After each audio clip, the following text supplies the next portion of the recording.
প্রশ্ন বিশ্বকবি রবীন্দ্রনাথ ঠাকুর।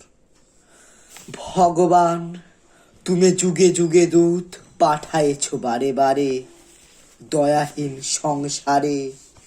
তারা বলে গেল ক্ষমা করো সবে, বলে গেল ভালোবাসো, অন্তর হতে বিদ্বেষ বিষ্ণাস।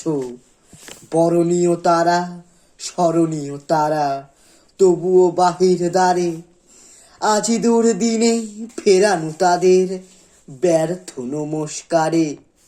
আমি যে দেখেছি গোপন হিংসা কপট রাত্রি ছায়ে হেনেছে নিঃসহায়ে।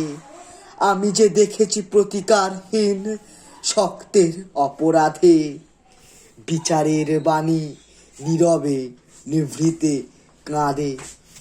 আমি যে দেখিনু তরুণ বালক উন্মাদ হয়ে ছুটে কি যন্ত্রণায় মরেছে পাথরে নিষ্ফল মাথা কুটে।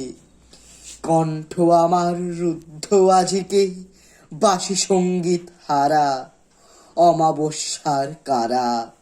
লুপ্ত করেছে আমার ভুবন দুঃস্বপনের তলে, তাই তো তোমায় শুধাই অশ্রু জলে।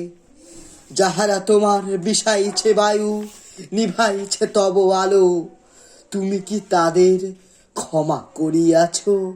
তুমি কি বেসেছ ভালো?